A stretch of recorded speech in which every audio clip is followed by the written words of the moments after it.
এখন কি করবে আইসিসি? এতদিন ছিল শুধুই বাংলাদেশ, সেই বাংলাদেশকেই বোঝাতে পারছিল না তারা ভারতে গিয়ে খেলো, ভারতে গিয়ে খেললে কি সমস্যা, এমন সব প্রশ্ন ছিল। বাংলাদেশ সাফ জানিয়ে দিয়েছিল আমরা ভারতে যাচ্ছি না, হয় শ্রীলঙ্কায় খেলবো নয়তো বিশ্বকাপ খেলবো না। শোনা যাচ্ছিল হতে পারে এমন বাংলাদেশকে ছাড়াই বিশ্বকাপ আয়োজন হতে পারে, তবে সেটা কি আদৌ সম্ভব? আইসিসি হয়তো সেই চিন্তা ভাবনা করতো, কিন্তু এখন বাংলাদেশের পাশে দাঁড়াতে পারে পাকিস্তান।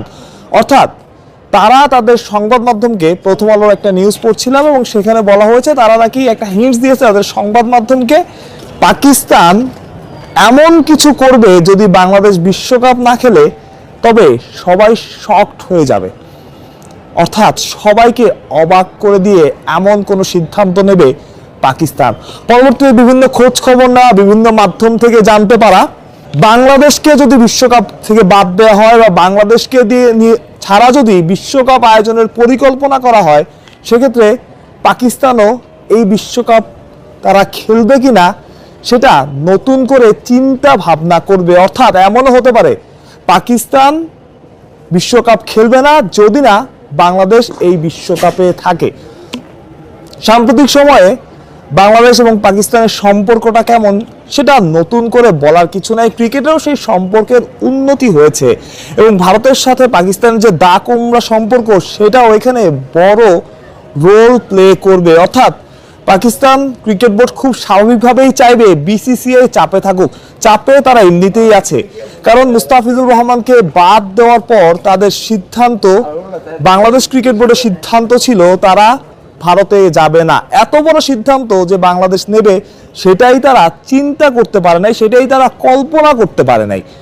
সেখানে নতুন করে যেটা শোনা যাচ্ছে, এর আগে পাকিস্তান কি করেছিল, পাকিস্তান বলেছিল তারা বাংলাদেশের ম্যাচগুলো তাদের দেশে আয়োজন করতে চায়, যেটা সেই সময়ে আলোচনার জন্ম দিয়েছিল এবং খানিকটা হলেও আইসিসিকে বা বিসিসিআইকে চাপে ফেলেছিল। এবং এখন যেটা শোনা যাচ্ছে যে বাংলাদেশ যদি বিশ্বকাপ না খেলে পাকিস্তানও তাদের বিশ্বকাপ খেলার ব্যাপারটা নিয়ে নতুন করে ভাববে। অর্থাৎ এমন যদি হয় যে বাংলাদেশকে সারা বিশ্বকাপ আয়োজন হচ্ছে, পাকিস্তান বিশ্বকাপ খেললো না, আমি জানি না এটা হবে কিনা, কিন্তু এমন কিছু তারা করবে, যেমন যে খবরটার কথা বলছিলাম, যেটা সবাইকে অবাক করে দেবে এবং সবাইকে অবাক করার মতো সিদ্ধান্ত এটাই শোনা যাচ্ছে সবার মুখ থেকে এবং বিভিন্ন সোর্স মারফত যে এটা হতে পারে এবং সেটা আসলে কখনোই হবে না।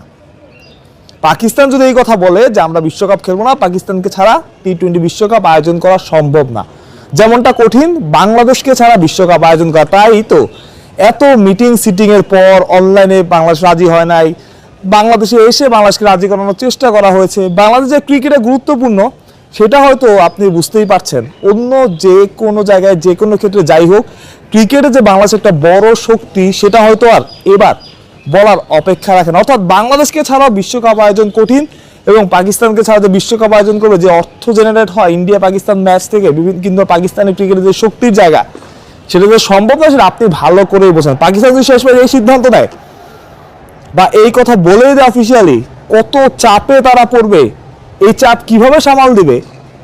বাংলাদেশ তো আছেই, সাথে পাকিস্তান কিংবা অন্য কোনো বোর্ডকে যদি বাংলাদেশ পাশে পায় তাহলে কি অবস্থা হবে বুঝতে পারছেন। অর্থাৎ বাংলাদেশই এখন আপার হ্যান্ডে এবং বাংলাদেশ কি করবে আইসিসি এখন বা বিসিসিআই সেটাই এখন দেখার বিষয় এবং বাংলাদেশই আসলে ড্রাইভিং সিটে, অন্তত এই খবরের পর। মানুষ প্রত্যয়, বিডি ক্রিক টাইম।